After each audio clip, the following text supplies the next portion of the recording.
예, 우리가 영상 보고 할 때는 조금 휴식이 잠깐 있어서 좋았는데 또 영상을 좀 없이 하자라는 의견이 올라와서 영상을 제가 없게 하고, 특별한 경우에 말씀에 우리가 가보지 못한 성지나 아니면은 어떤 그 인물에 대한 증거가 있어야 할 때는 제가 그럴 때는 영상을 열도록 하고, 기본적으로는 요즘 다들 셀분들 통해서 본인들이 원하시는 것 잘 보시기 때문에 영상을 없이 하고 우리 한번 또 가봅니다. 지금 우리가 살고 있는 사회와 세상이 온갖 원망과 시비로 월룩져 있는 그러한 그 세상이죠. 예, 어린아이들 눈에도 우리 요즘에는 뭐 초등학생들 또한 유치원 학생들까지도 굉장히 이런 부분에 아주 판단이 대단히 아주 강하게 아주 잘 그죠 지적을 많이 합니다. 정당과 정파는 어떤 정당한 논리도 없이 상대방을 낮추고 끌어내리기 위한 현황이 되어 있고, 가족들 사이에서도 이웃들 사이에서도 원망과 시비가 점점 많아집니다.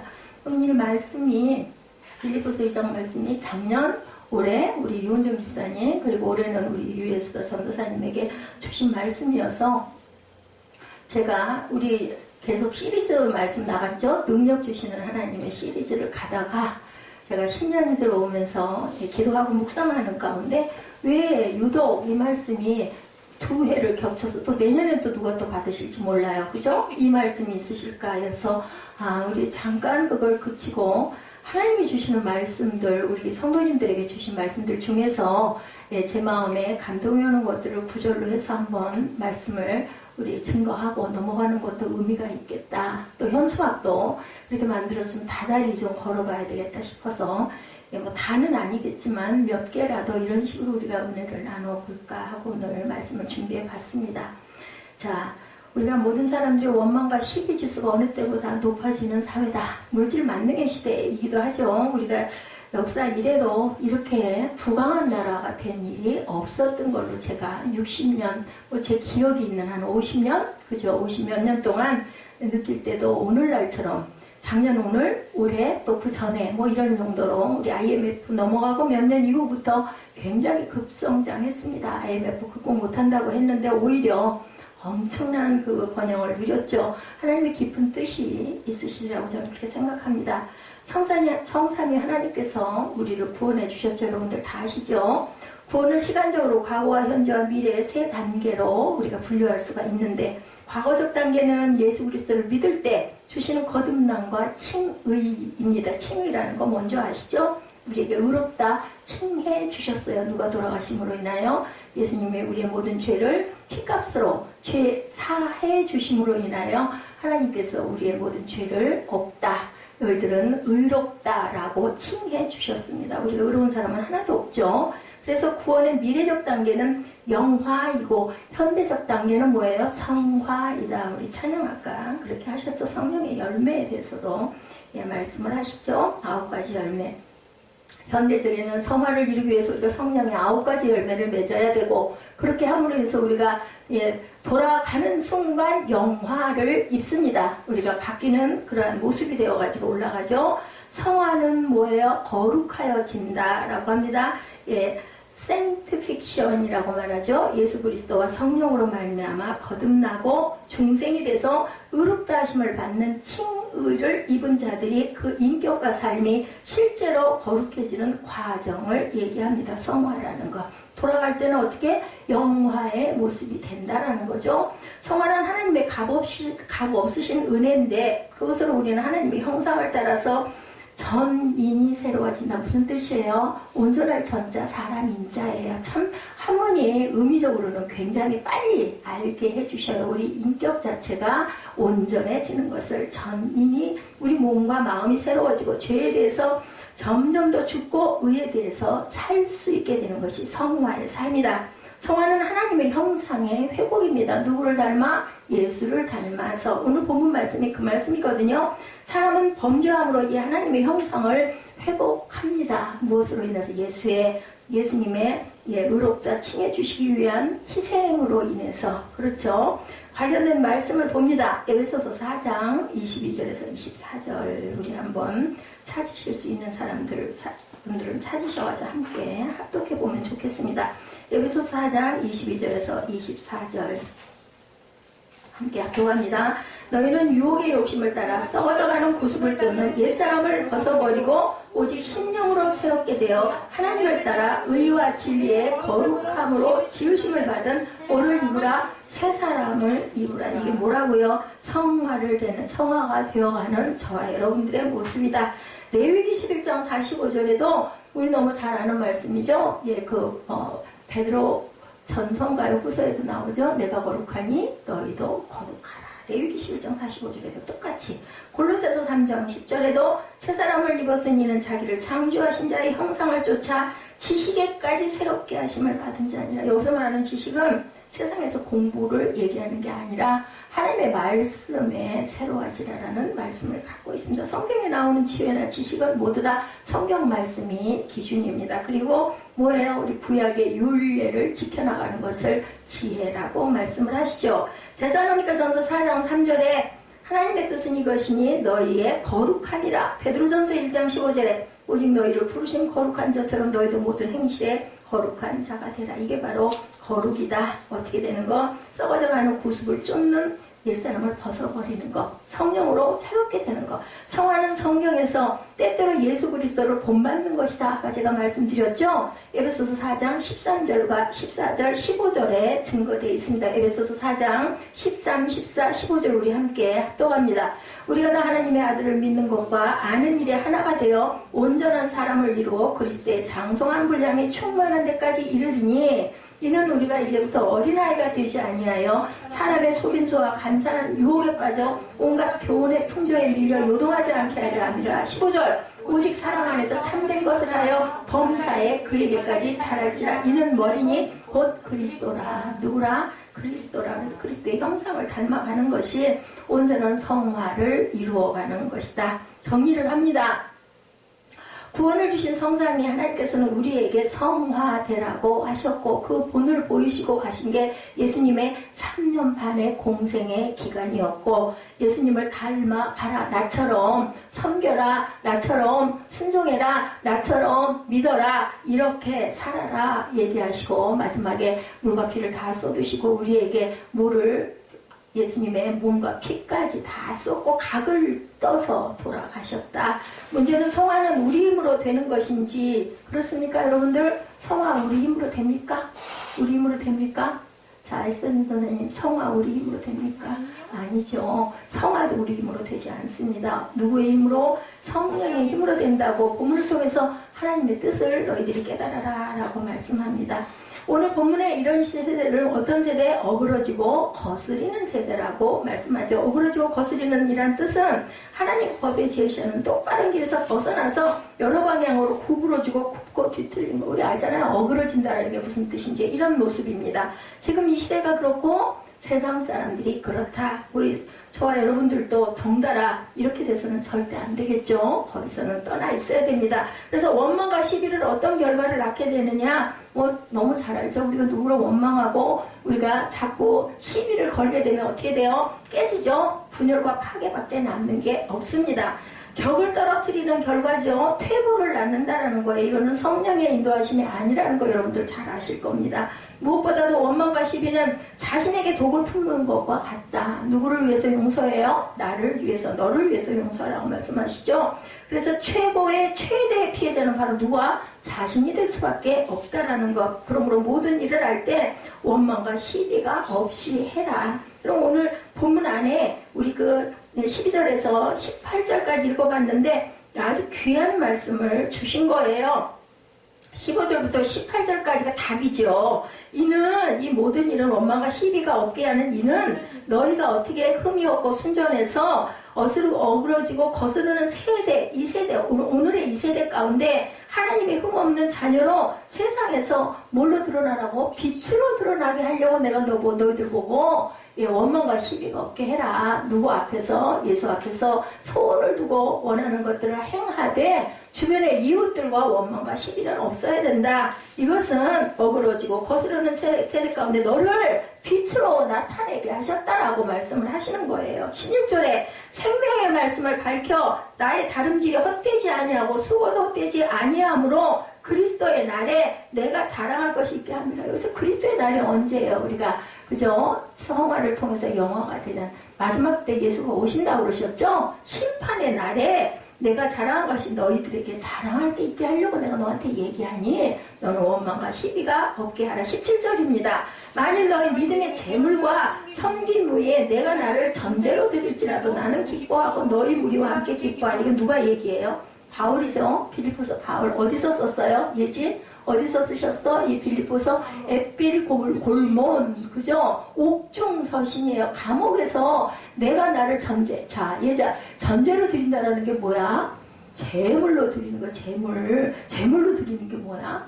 제물. 나를 죽여서 각을 떠서 하나님께 드린다 해도 각이 뜨인 사랑, 그거 몰라? 우리 찬양했지? 각을 떠서 드렸어. 다 찢어서 우리 모두 드리고 살도 주시고 피도 주시고. 그게 뭐라고 그랬어요? 예지 아까 예배에 뭐라고?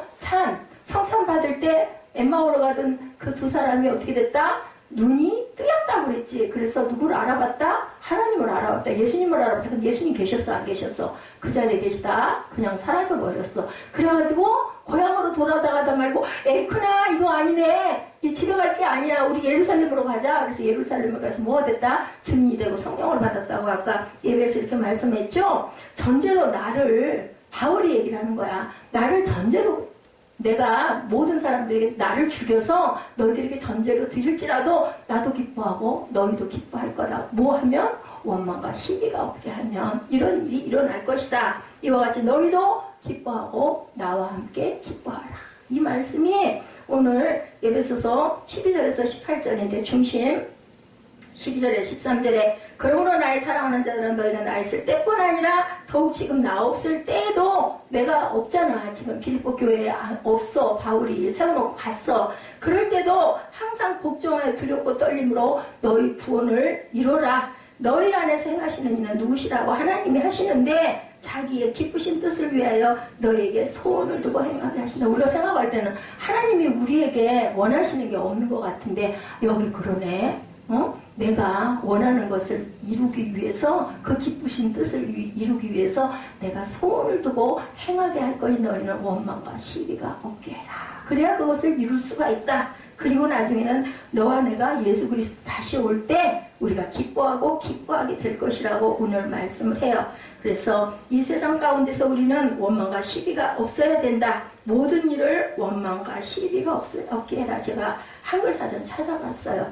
보니까 원망은 못마땅하게 여겨서 탓하거나 불평을 품고 미워하는 것을 말합니다. 이런 내부적인 불만의 상태가 아니라 외적으로 표출되는 모습이죠. 우리 얼굴 모습이 어떻게 변한다고요? 마귀의 형상이 된다고 그러죠. 시비는 알죠. 옳다 그러다 이게 맞아 저게 맞아 하고 따지는 것. 이것이 바로 시비고 말다툼이다. 예, 이렇게 정의되어 있습니다. 이는 내적으로 이의를 제기하고 논쟁하려는 태도다. 시비는 내 안에서 자꾸 이거 틀렸어. 이거 왜 저 사람 저렇게 해? 이런 마음이 일어나는 것을 얘기한다. 이러니 뭐 하나가 될 수가 없죠. 분열할 수밖에 없죠. 다툼으로 인해서 깨진다.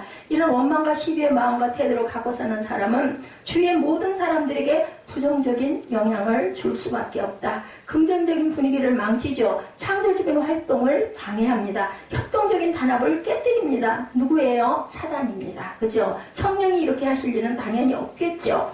바울 사도가 개척한 초대교회 중에 한 교회였던 빌립보 교회예요. 지금 교회에게 바울 사도가 어디서 옥에서 편지를 쓴 내용이 바로 에베소서 2장의 이 말씀입니다. 원망과 시비 때문에 좋은 분위기가 깨지고 분열의 위기를 빌립보 교회가 겪게 됐어요. 그렇기 때문에 이러한 이유로 바울 사도는 빌립보 교회에 편지를 보내서 모든 일을 원망과 시비가 없게 하라고 말씀을 하신 거예요. 여러분들, 교회에게 성령께서 주시는 말씀이었어요. 작년의 말씀도 올해의 말씀도. 말씀을 받으시면 말씀 그것만 읽으시지 말고 말씀 받으면 앞구절 뒷구절을 읽고 뜻을 깊이 묵상해 보시기 바랍니다. 하나님께서 왜 내게 이렇게 말씀을 주셨을까?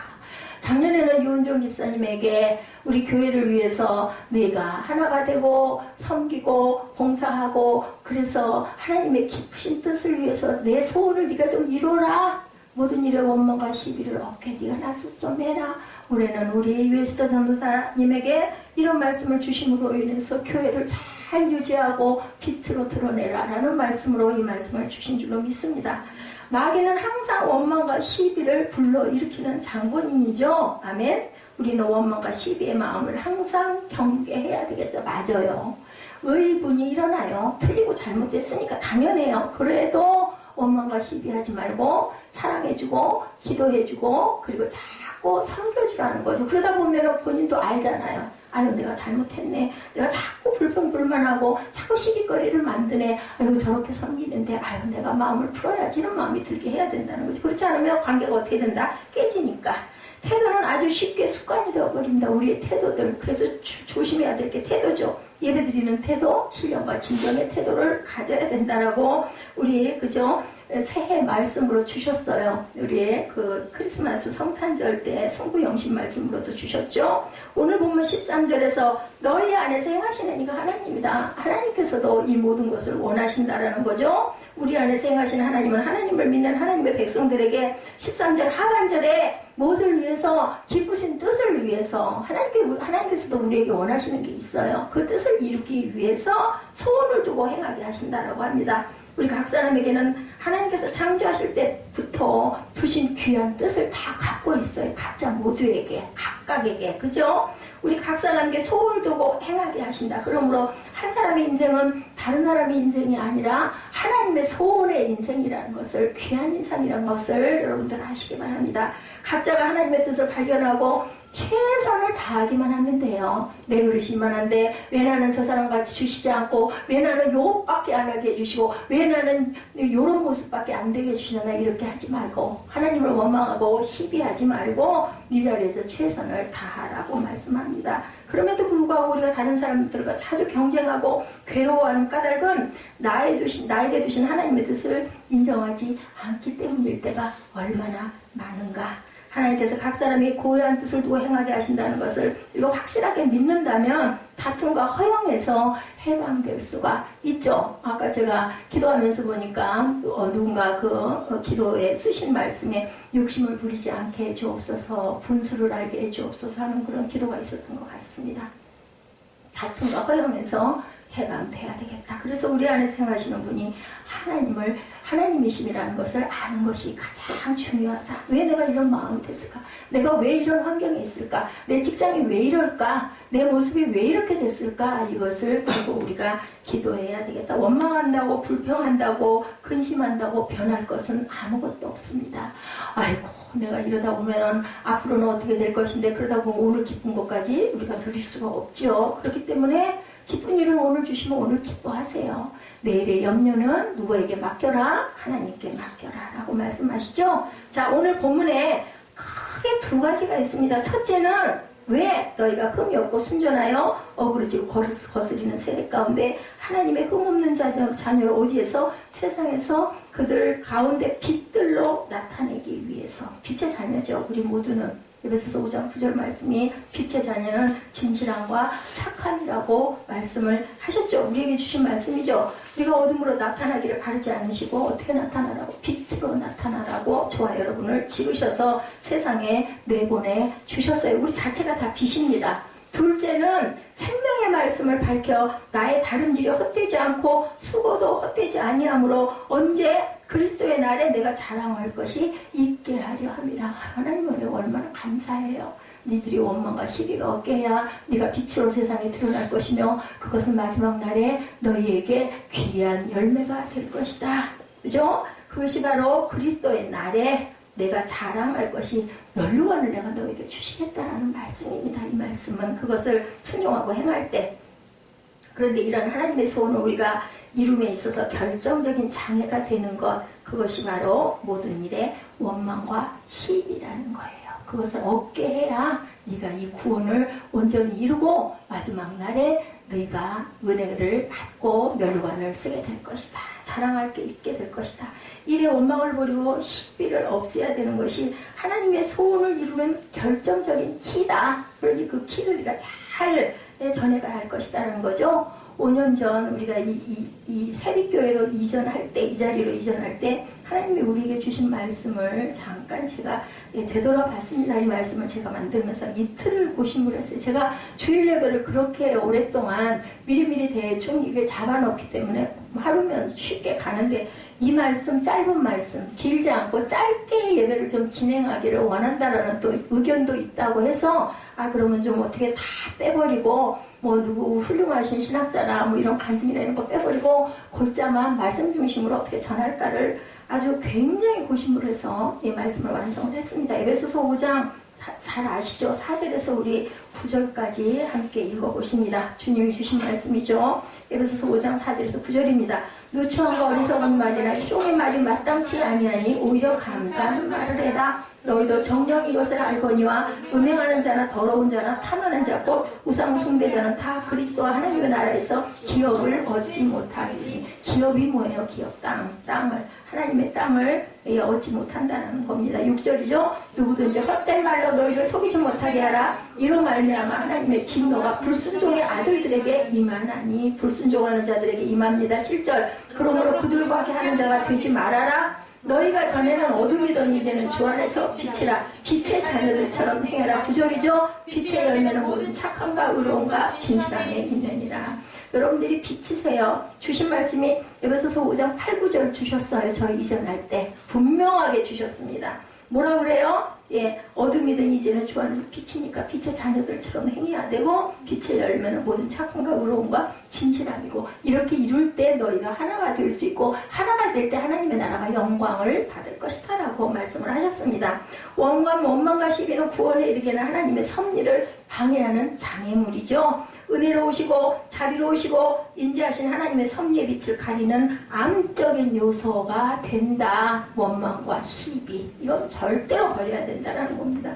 광야 시대 이스라엘 백성들 어때요? 어려울 때마다 원망하고 모세에게 시비하고 결국은 1세대들이 한 사람도 못 들어가요. 여호수아와 갈렙 외에 누구도 못 들어가요. 모세도 못 들어갔어요. 반석을 혈기를 해서 치는 바람에.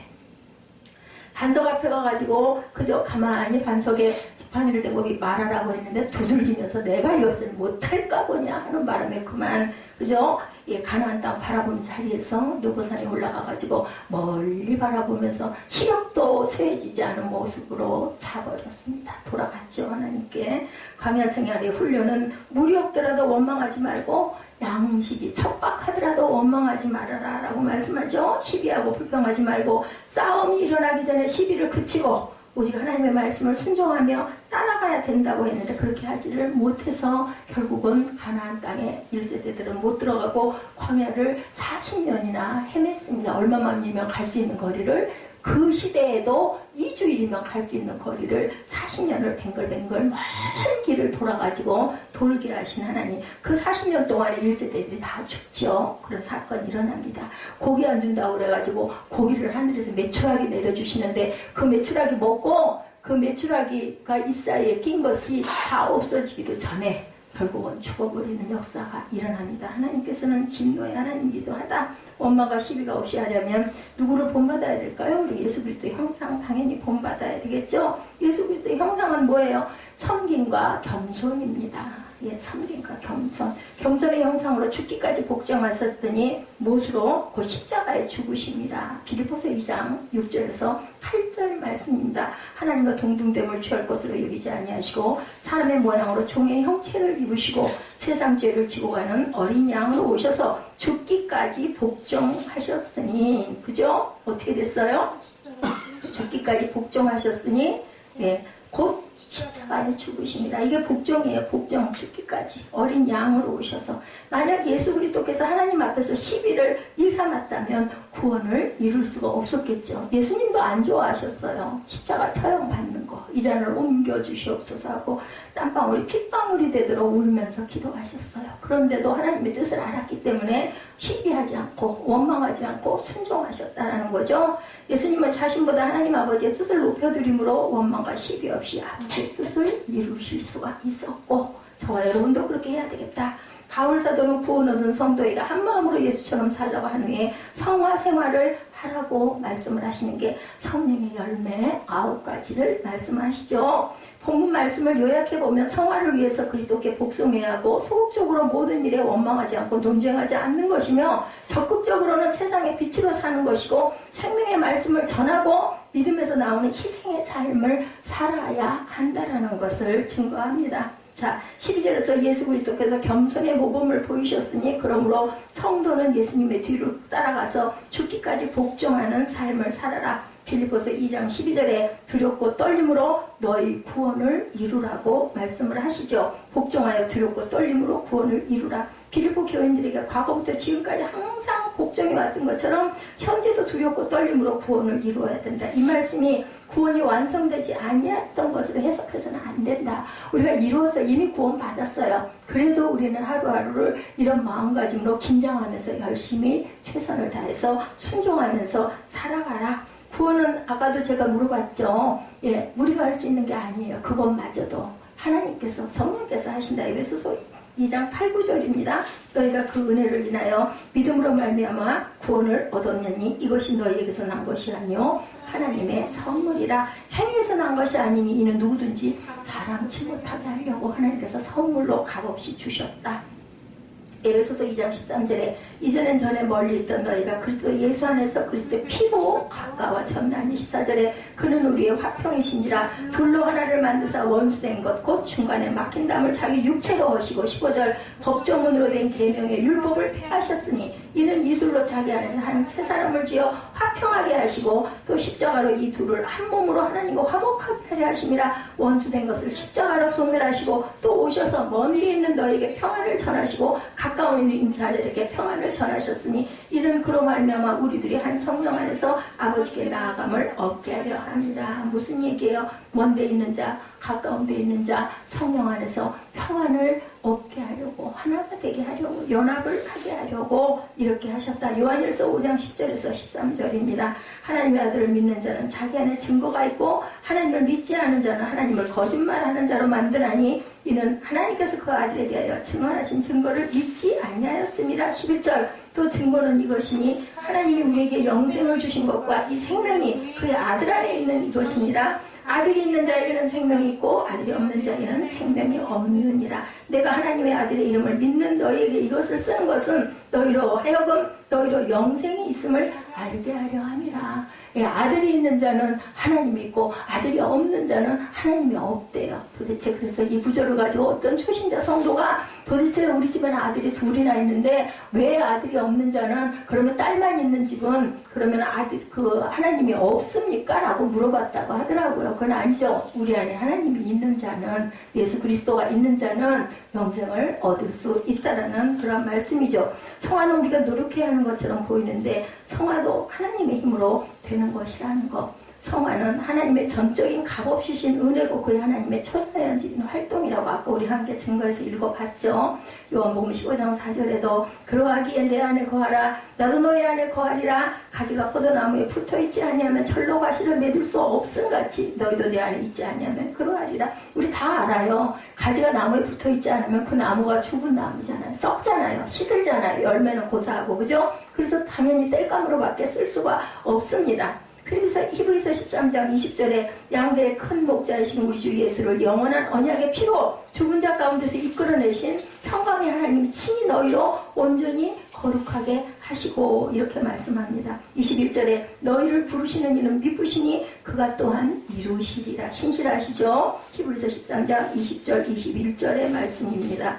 그리고 21절에는 평강의 하나님이 모든 선한 일에 너희를 온전케 하사 자기 뜻을 행하게 하시고 그 앞에 즐거운 것을 예수 그리스도로 말미암아 우리 속에 이루기를 원한다. 영광이 그에게 세세 무궁토록 있을지어다. 그리고 22절에 형제들아 내가 너희를 권하노니 권면의 말을 용납하라. 내가 간단히 너희에게 썼느니라. 누가? 바울이. 내가 이렇게 너희를 권면한다. 원망과 시비가 없게 해야 빛이 드러나고 그 빛으로 인하여 마지막 날에 네게 귀한 열매 열매가 자랑할 것이 있게 할 것이니 내가 그래서 이것을 쓰니 너희들은 이 권면을 받아들여라라고 말씀을 하셨다라는 거죠. 그리고 에스겔 37장 27절에도 또 내 영을 너희 속에 두어 너희로 내 율례를 행하게 하리니 너희가 내 규례를 지켜 행할지라. 성령께서는 성도들 속에 계셔서 그들로 하여금 하나님 말씀을 깨닫고 그것을 믿고 행하도록 이렇게 도우신다라는 거죠. 자, 그래서 요한복음 14장 16, 7절에도 내가 아버지께 구하겠으니 그가 또 다른 보혜사를 너희에게 주사 영원토록 너희와 함께 있게 하시리니. 파라클레토스죠. 위로자, 권면자, 성령 하나님께서 저와 여러분 안에 항상 계신다. 성화는 사람의 방법으로 절대로 되지 않는다라고 제가 말씀드렸어요. 그죠? 이 구원은 하나님께서 우리에게 주시는 귀한 선물이다. 그래서 우리가 하나님께 드리는 소원을 듣는 방법은 예수님의 성품을 담기를 우리가 항상 사모해야 된다. 그래서 예수님의 성품을 담기 위해서는 우리 마음에서 일어나는 소원을 또한 분류할 줄 알아야 한다. 우리 마음속에서 나오는 소원은 성령님이 주시는 소원이 있고, 여러분들 아시죠? 육체적인 소욕에 나오는 소원이 있어요. 그것을 우리가 어떤 것이 옳고 그르고 이것은 성령이야, 이것은 내 마음이야, 내 정욕이야, 내 욕심이야, 이것을 바르게 판단할 줄 알아야 된다. 하나님의 소원을 듣기 위해서 뭐 해요? 우리가 그래서 성경을 묵상하고 자주 찬양을 많이 듣기도 하고 입술로 고백하기도 해야 된다. 설교를 통해서 하나님의 음성을 들을 뿐 아니라 개인적으로 하나님의 말씀을 묵상해야 영혼의 갈증을 해결할 수가 있다. 또한 구체적인 사건을 하나님께 아뢰면 구체적으로도 인도해 주신다. 그래서 우리 뭐예요? 기도 제목 적죠. 그죠? 기도할 때 기도 제목을 적어서 헌금봉투에 써서 냅니다. 그 적을 때 내가 눈으로 보면서 쓰면서 또한 기도할 때 입술로 고백을 합니다. 그래서 성화를 위한 소극적 자세를 봅니다. 성화를 위해서는 원망과 시비가 없어야 된다. 고린도전서 10장 10절에 저희 중에 어떤 이들이 원망하다가 멸망시키는 자에게 멸망하였나니 너희는 저희와 같이 원망하지 말라. 이거 계속 말씀합니다. 베드로전서 4장 8절에서 10절입니다. 무엇보다도 열심으로 서로 사랑할지니 사랑은 허다한 죄를 덮느니라. 서로 대접하기를 원망 없이 하고 각각 은사를 받은 대로 하나님의 각약 은혜를 맡은 선한 청지기 같이 서로 봉사하라. 왜 나만 이걸 해야 돼가 아니라 내가 이걸 함으로 인하여 상대방은 그게 고마운데 또 다른 어떤 것을 섬긴다. 이래서 서로 봉사하라고 말씀을 합니다. 뭐 한 대로? 은사를 받은 대로. 은사 받은 것들이 어때요? 이거는 내가 할 수 있어. 그러면서 아유 저 사람은 못하는데 난 이거를 해. 기뻐하면서 할 수 있는 게 바로 주시는 은사입니다. 하나님께서는 구원해 주신 성도에게 성령을 통해서 우리에게 소원을 주셔요. 마음의 소원을 품게 하십니다. 하나님이 기뻐하시는 소원을 절대로 여러분들 헛되게 묵살하고 그냥 넘어가지 않기를 주님의 이름으로 축복합니다. 바울사도는 자신이 빌립보 교인들의 희생봉사 위에 순교의 피를 흘려도 감사하다. 우리 본문 읽었죠? 내가 죽어도 상관이 없다. 내가 전제로 드릴지라도 나는 기뻐하고 기뻐할 거다. 너희 같이 기뻐하자. 이렇게 아까 얘기합니다. 이러한 자세가 주인된 자세. 우리가 주인의식 가져야 된다. 직장에서나 학교에서나 교회에서나 가정에서나 내가 주인이 되는 의식을 가졌을 때 교회를 더 사랑하게 되고 직장에서도 내가 더 열심히 일하려고 하는 마음이 생기고 학교에서는 뭐예요? 열심히 공부하려는 마음이 생긴다. 원망과 시비가 일어날 때 주인의 자세로 모든 상황을 살펴보고 내가 이거 원망하는 게 옳은가 시비하는 게 옳은가를 생각해 보시는 저와 여러분 되시기 바랍니다. 예, 이건 소극적인 성화의 방법이었습니다. 적극적인 방법 한 가지만 보고 말씀을 마칩니다. 적극적으로 캄캄한 세상에서 빛으로 드러나야 된다. 우리의 성화를 위해서 세상에 빛이 되어야 한다고 합니다. 교회가 세상에 빛이 될 때 우리의 성화가 이루어진다. 아까 우리 읽었죠? 본문 말씀, 에베소서 말씀도 읽으셨죠? 성화의 극치는 뭐예요? 전도예요. 어휴 부담스러워. 우리 늘 전도하면 어휴 부담스러워. 지나 잘하나 나나 잘하지 나도 못하면서 무슨 전도야. 그런 뜻이 아니죠. 우리가 성화되는 이치를 전도 속에서 깨닫습니다. 내가 구원을 받고 내가 은혜를 받으면 뭐 전도를 어디 멀리 가고 띠매고 막 그죠? 그 전도지 나누는 것도 물론 전도의 방법이긴 하지만 내 자녀에게, 내 아내에게, 내 남편에게, 내 부모에게, 내 친지에게 열심히 하나님의 증인된 삶을 사는 것도 전도예요. 오래가는 전도이긴 하지만 확실한 전도는 이거죠. 내가 은혜 받으면 변화가 됩니다. 그 모습을 보면서 주변에서 와, 저 사람 예수 믿더니 많이 달라졌어? 이렇게 되는 거죠. 이런 모습이 드러나야 된다. 사립교회가 어려움을 당할 때 교회를 지키신 분들에게 큰 축복이 임하실 거예요. 그래서 예, 그죠? 개척교회에 나가면 아주 굉장히 부담스럽다 얘기해요. 왜냐면 아이고 숫자도 적고 봉사하는 사람도 없고 내가 가서 앉아있다 보면 그냥 앉아있으면 안 될 것 같아. 나 뭐 이것도 좀 해야 될 것 같고 헌금도 좀 많이 해야 될 것 같고 봉사도 좀 많이 해야 될 것 같아. 아유 나 불편해. 나 하는 게 너무 많은데 나 힘든데 나 바쁜데 이런 마음이 드는데도 불구하고 그죠? 작은 개척교회를 가서 열심히 섬긴 분들은 분명히 하늘에 상이 당연히 있으시죠. 어려움의 시기가 길게 이어지면서 우리는 전도라는 단어를 많이 잃어버렸어요. 근데 이것을 회복할 줄 알아야 되겠다. 중생은 여러분들 영적 출생이고 성화는 영적 성장이라는 것 절대 잊어버리지 마세요. 우리는 이미 중생했어요. 구원을 이루었어요. 그래서 우리는 영적으로 성장해야 된다. 여러분들 아시죠? 아까 그 야곱 말씀 받은 분 계시죠? 이삭과 리브가 사이에서 쌍둥이 중에 둘째 아들, 특별히 리브가의 사랑을 많이 받았죠. 야곱은 굉장히 야곱의 뜻이 사기꾼이라는 별명이 있을 만큼 얍싹 빠른데 무엇 하나를 굉장히 사모했어요. 하나님의 사랑을 사모했던 그러한 야곱이었었죠. 그것을 몸에 배면서도 리브가는 알았어요. 그리고 하나님의 말씀을 들었죠. 작은 자가 큰 자를 섬길 것이다. 아니 큰 자가 작은 자를 섬길 것이다. 그래서 굉장히 태어나서도 야곱을 굉장히 사랑했습니다. 그리고 이삭은 누구? 형 에서를 사랑했죠. 왜? 남자답고 씩씩하고 사냥도 잘하고 사냥해가지고 맨날 뭐 갖다 주니까? 고기 잡아다 주니까. 그죠? 짐승 잡아다 주니까. 그래서 너무 기뻐했어요. 형 에서와 아비 이삭을 속이는 방법으로 쟁취했어요. 뭐를? 하나님의 은혜를, 장자의 축복권을 팔죠. 배가 고파 죽겠는데 그까지 축복권이, 장자권이 뭐야? 너 가져. 그러고 축복하면 그래서 그만 장자권을 팔아버립니다. 이후에 라반의 양을 치는 바다마람에서 생활 중에나 귀양시에도 개인주의적이고 탐욕으로 신앙의 덕을 보지 못하고 속고 속이는 모습 속에서 라반 삼촌은 더했어요. 한술 더 떴죠. 그래서 계속해서 그저 삭도 주지 않고 20년씩 그렇게 그저 노예 생활을 하게 합니다. 약복강가에서 하나님을 만나죠. 그리고 예수님을 만났는데 변화가 됩니다. 뭐하고 나서 변화됐어요? 절름발이가 되고 나서 변화가 됩니다. 그리고 이름을 주시죠? 하나님이 이름 주셨어요. 뭐라고? 이스라엘이라고 주셨어요. 이스라엘의 뜻이 뭐예요? 예, 하나님과 겨루어 이겼다라는 뜻이 이스라엘이에요. 야곱이라는 것은 아주 사기치는 아이다. 감사한 아이다라는 뜻을 갖고 있습니다.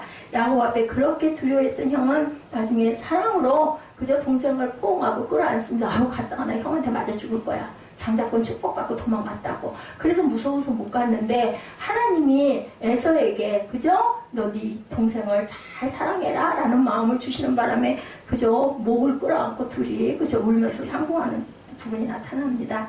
야곱은 식량 부족으로 애굽으로 곡식을 구하려고 갔다 온 뒤 다음에는 막내를 데려오라고 하자 그때는 안 속이죠. 야곱이 그죠? 막내를 베냐민을 보냅니다.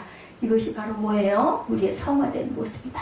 우리가 얼마든지 속일 수 있는데 누구를 못 속여요? 하나님은 속일 적 없죠. 그게 어디 계세요? 우리 마음 안에 계십니다. 하나님과 여러분에게 저에게 말씀하시는 부분 빌립보서 2장 2절에서 우리가 18절, 17, 18절까지 17, 18절 그리고 에베소서 5장 8, 9절 우리 함께 입술로 고백하고 찬양하시고 결단하시고 축도로 예배를 마치도록 하죠.